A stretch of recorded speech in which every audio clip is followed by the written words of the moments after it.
Maaf ya, Silakan. kecurangan itu tidak bisa lu lihat cuma di angka-angka. Oke, rakyat nih bingung, partai-partai bingung. Oke, ketemu kecurangan pemilu, ngaduinnya kemana? MK, ada pamannya. Enggak, lalu kemana? Mau tidak? Rakyat bingung, partai-partai bingung, kecurangan menyebar kemana-mana, ngaduinya kemana? Ke MK. Di sana ada pamannya, yaitu Paman Usman. Izin ngakak. Wahahaha, wahahaha. Assalamualaikum warahmatullahi wabarakatuh. Bertemu kembali dengan Kang Sen di Indonesia Radio Benar dengan politisi PDIP Adian Napitupulu ini, bahwa rakyat resah, betul resah. Mengapa resah? Ya, kecurangan di depan mata, terstruktur, sistematif, masif. Partai-partai juga resah karena disinyalir ada partai salah input yang di quick count hanya 2, sekian persen. Tapi kemarin sempat perhitungan manual dihentikan oleh KPU. Diduga, disinyalir, dan dicurigai partai salah input nantinya akan diloloskan dan dimenangkan minimal 4% suaranya agar bisa masuk ke gedung DPR. Ya, kali ini admin setuju dengan Adian Napitupulu PDIP. Kalau rakyat sudah resah, kecurangan pilpres pileg di mana-mana, partai-partai pun resah karena tak mampu berbuat apa-apa. Ya bagaimana nggak resah para sobat? Kalau mau mengadu ke MK, di sana sudah dihadang oleh paman si Samsul, yang melalui Pamanda Usman itulah Samsul bisa lolos menjadi bakal calon wakil presiden padahal belum cukup umur.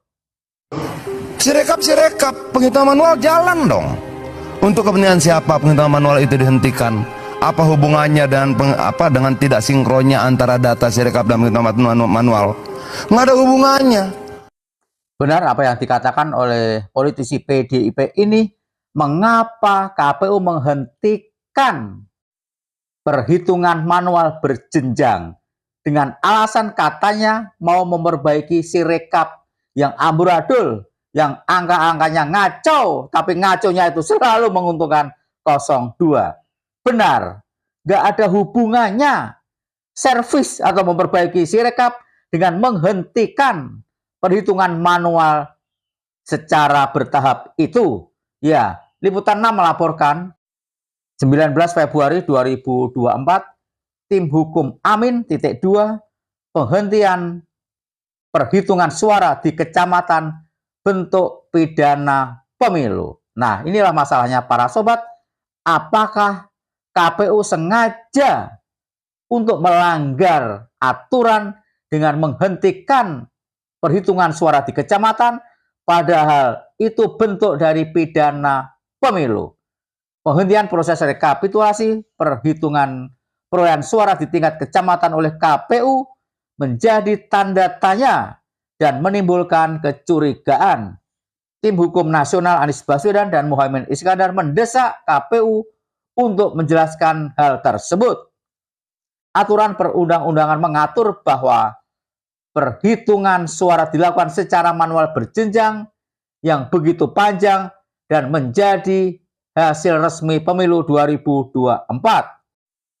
Penghentian perhitungan suara itu rawan disusupi dan melanggar administrasi serta pidana pemilu. Ya benar para sobat, banyak pengamat yang mengatakan bahwa salah satu tujuan dari penghentian perhitungan suara di tingkat kecamatan diduga dicurigai salah satunya ada motif-motif tertentu, motif-motif hitam. Salah satunya adalah untuk memenangkan capres tertentu. Yang kedua untuk meloloskan partai salah input.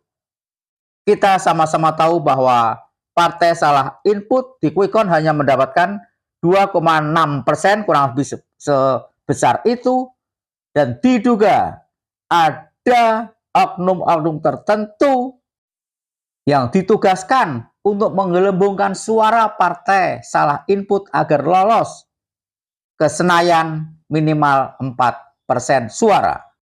Lalu kenapa yang tidak ada hubungan kemudian dihentikan?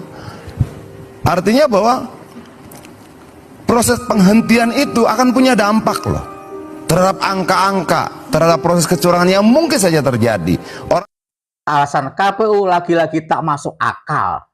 Sangat tak masuk akal, nggak masuk logika babar belas. KPU mengatakan penghentian suara berjenjang di kecamatan salah satunya untuk memperbaiki sirekap yang ngaco itu. Lah apa hubungannya? Andian benar. Apa hubungannya sirekap dengan perhitungan berjenjang di kecamatan?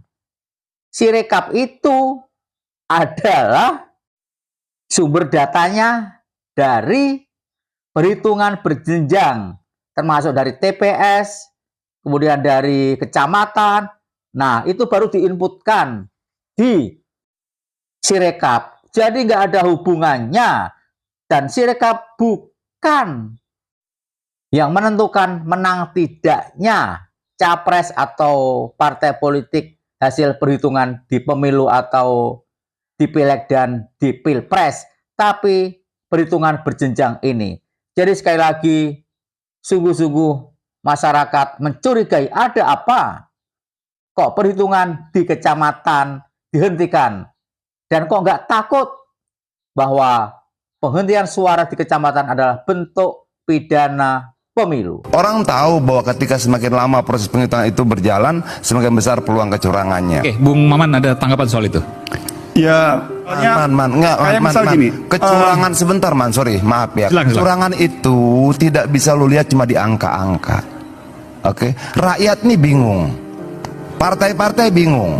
Oke, ketemu kecurangan pemilu, ngaduinnya kemana? MK, ada pamannya. Enggak, lalu ke MK, ada pamannya. Enggak, lalu kena mau tidak mau pilihannya adalah hak angket, ditarik ke parlemen. Parlemen harus bertanggung jawab mengontrol produk undang-undangnya salah atau tidak. Parlemen harus bertanggung jawab terhadap setiap rupiah pengeluaran uang yang dia tanda tangani dalam APBN itu. Ya benar, jalan satu-satunya adalah dilaksanakannya hak angket. Karena setiap rupiah yang dipakai oleh KPU, dipakai oleh rezim ini adalah uang rakyat yang harus dipertanggungjawabkan. Apalagi kecurangan yang begitu masif, terstruktur, dan sistematis yang diduga untuk memenangkan calon tertentu harus dipertanggungjawabkan di parlemen, di DPR melalui hak angket. Ayo PDIP, kemudian P3, lalu partai-partai pendukung 01 yaitu Nasdem, PKS, dan PKB segera gulirkan hak angket. Setiap rupiah harus dipertanggungjawabkan dan kecurangan Pilpres dan Pileg harus dibongkar habis dan ada orang yang harus bertanggung jawab. Siapa dia? Jokowi, Presiden Republik Indonesia yang cawe-cawe ingin memenangkan anaknya menjadi wakil presiden. Bagaimana pendapat para sobat? Silahkan tulis di kolom komentar. Wassalamualaikum warahmatullahi wabarakatuh.